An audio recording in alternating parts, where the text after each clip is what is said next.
మీరు మన ఛానల్లో ఫస్ట్ టైం వీడియో చూస్తున్నట్లయితే ప్లీజ్ లైక్ అండ్ సబ్స్క్రైబ్.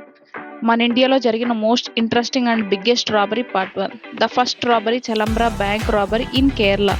ఈ రాబరీ మల్పురం డిస్టిక్లో చలంబ్రా విలేజ్లో December 30, 2007న జరిగింది. ఈ దొంగతనం మొత్తం 80 crores money and 80 kgs gold దొంగతనం జరిగింది. ఈ కేసు ఇన్వెస్టిగేషన్ లీడ్ చేసింది మల్పురం ఎస్పీ విజయన్.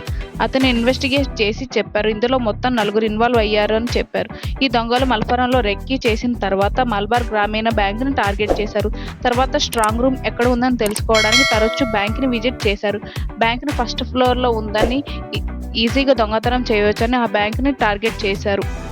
ఈ బ్యాంకు ఉన్న బిల్డింగ్లో గ్రౌండ్ ఫ్లోర్ ఖాళీగా ఉండడంతో గ్రౌండ్ ఫ్లోర్ని రెంట్కు తీసుకొని రెస్టారెంట్ పెట్టడానికి ఓనర్తో డీల్ కుదిరించుకున్నారు. అందరినీ డైవర్ట్ చేయడానికి బయట అండర్ కన్స్ట్రక్షన్ అని బోర్డు పెట్టారు. వాళ్ళు గ్రౌండ్ ఫ్లోర్ నుండి స్ట్రాంగ్ రూమ్కి వెళ్ళడానికి పైన సీలింగ్ని మార్క్ చేసుకున్నారు. 29th December సండే రోజున బ్యాంక్ క్లోజ్ అయిన తర్వాత డ్రిల్లింగ్ వర్క్ స్టార్ట్ చేశారు. అండ్ తర్వాత సండే కావడంతో ఆ రోజు మార్నింగ్ స్ట్రాంగ్ రూమ్కి వెళ్ళారు. అండ్ వాళ్ళు వెళ్ళేటప్పుడు లాకర్ ఓపెన్ చేయడానికి కావాల్సిన detonators, gas cutters and drilling machine అన్నీ తీసుకొని బ్యాంక్లోకి ఎంటర్ అయ్యారు. ఈ రాబరీ జరిగిన వెంటనే ఎస్పీ విజయన్ ఇన్వెస్టిగేషన్ స్టార్ట్ చేశారు. మొదట వాళ్ళు ఇచ్చిన అడ్రస్ అండ్ ప్రూఫ్స్ ఇవన్నీ చెక్ చేసి ఎస్పీ విజయన్ ఈ ఫేక్ అడ్రస్ అని చెప్పారు. ఇన్వెస్టిగేషన్ జరిగేటప్పుడు జై మావో అని వాల్స్పై రాసి ఉండటం చూశారు. ఇంతకు ముందు కూడా చిన్న బ్యాంక్ రాబరీ చేసినప్పుడు జై మావో అని రాసి దొంగలించడం పోలీసులు అబ్జర్వ్ చేశారు. పోలీసులు ఇది హ్యాండీ వర్క్ ఆఫ్ నక్సలైట్స్ అనుకున్నారు. కానీ అంతలో ఒక హోటల్ నుంచి కాల్ వచ్చింది. బ్యాంక్ గోల్డ్ హోటల్ రూమ్స్లో పడి ఉండటం చూసి ఇన్ఫార్మర్ పోలీసులకు కాల్ చేశాడు. అదే హోటల్లో నక్సలైట్స్ కూడా ఉన్నారని చెప్పారు.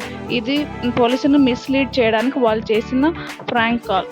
తర్వాత పోలీసులు started surveillance on phone calls and వాళ్ళు December 30, 31న బ్యాంక్ దగ్గరలో ఉన్న టవర్స్ నుండి 25 lakhs కాల్స్ ఐడెంటిఫై చేశారు. అందులో ఒక నెంబర్ వీళ్ళు ఐడెంటిఫై చేశారు. ఆ నెంబర్ ఈ నలుగురిలో ఒకరి నేమ్ మీద ఉంది. ఆ నేమ్ జోసెఫ్ అలియాస్ బాబు.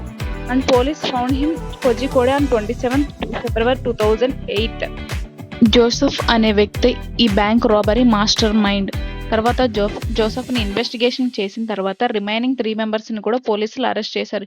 ఇక్కడ ఫన్ ఫ్యాక్ట్ ఏమిటంటే ఇన్వెస్టిగేషన్లో వాళ్ళు రాబరీ చేయడానికి ఇన్స్పిరేషన్ ధూమ్ మూవీగా తీసుకొని త్వరగా మనీ సంపాదించడానికి ఇలాంటి పని చేశారు అని చెప్పారు.